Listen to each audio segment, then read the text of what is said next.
Welcome back, kings and queens, and welcome if you're new here. My name is Hope King, and I'm the designer behind King's Designs MD.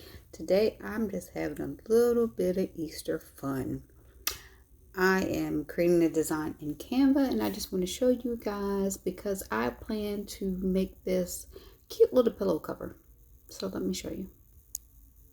Alright, so I am in Canva, and I'm in a pro version, and this is my little bunny. And I just want to show you, I got him from the element section. And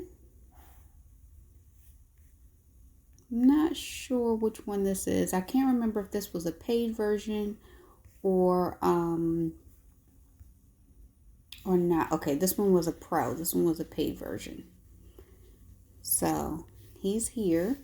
And then I just added my wording. I'm about to print this on my Epson 2803, and then I am going to take it over for sublimation. Alright, so I'm getting ready to print, but I didn't flip it when I was in Canva, so I'm going to flip it here so I can make sure it actually sublimates the right way this time. And I also just want to show you guys, let me connect to my correct printer,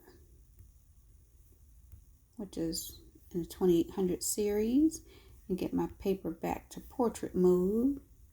I'm going to go down here in my settings, and I like to use, I'll leave this as plain paper, but sometimes depending on which printer I'll use, I'll change it to matte paper. And then lately I've been changing my output to high so I can get a better quality output. What I noticed is I was getting some streaks in my printer, and I know this is a converted printer. When I don't use it for a while, sometimes it'll take a little bit to get it up and running. So I noticed there was some streaks in some of my items. So when I changed the print quality to high, I didn't have those issues anymore. So my images are starting to print, or my image is starting to print. I have my heat press heating up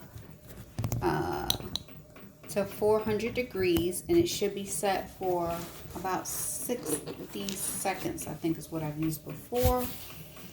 And so I'm just going to get started. I am using a Dollar Tree pillowcase. And so this is just a plain satin pillowcase. I had a few of them left over from the holiday time. And so I'm just going to use this as a cute little pillow cover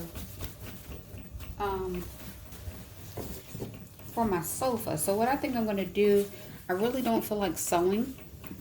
So I don't know how I'm going to close off the end. I don't know if I just want to tuck it under as a temporary pillowcase. Probably going to do that today.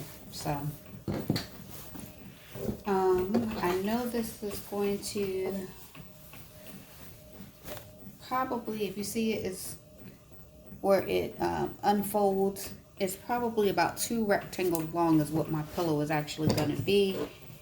And so I'm going to center it and then press. Now again, I know this is going to be too big for my couch pillow, but I can either make it long, because I do have a long couch pillow and it will cover that, and just make it centered here, or I can just tuck the edges back or just sew it off. And I think for the purpose of today's video, just because I'm having fun with playing around with this design, I'm not going to do anything major.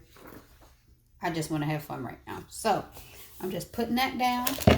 This is a whole 8.5 by 11 sheet of paper, and I'm waiting for my heat press to finish heating up. Once that's done, I am just going to put this on for 60 seconds and then stuff my pillow in it. Alright, I went and grabbed my couch pillow while this is heating up, so now I'm just putting this right on, setting the timer. I'm going to put a little pressure on it and I'll let it go. Alright, this thing is about to beep. There we go. Take that off. Now what I tell you, I realized what I did. I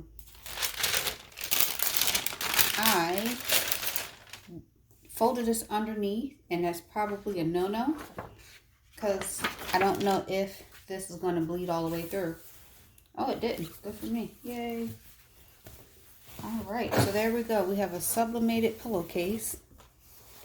Now, you could absolutely just put this on your bed for a regular pillowcase for your bed. I would turn it the other way, and I would probably make it bigger if I put it just on my bed. But I'm about to stuff it, and you guys will see the final product. All right, my couch pillow is stuffed, and clearly it needs a good press. But I just wanted to show you what it looks like so you guys could see. This is just a Dollar Tree pillowcase. I put the just an 8.5 by 11 sheet of paper on it. I actually think I would probably go even bigger with the design, making the bunny bigger and doing the words separate so I could take up the whole space of that. You'll see it took about 2.5 probably squares, a rectangle for my pillow because I have a large couch pillow, but you guys can measure it out. This was just something fun to do. And I hope this helps somebody. Remember to like, comment, and subscribe. You guys have a great day.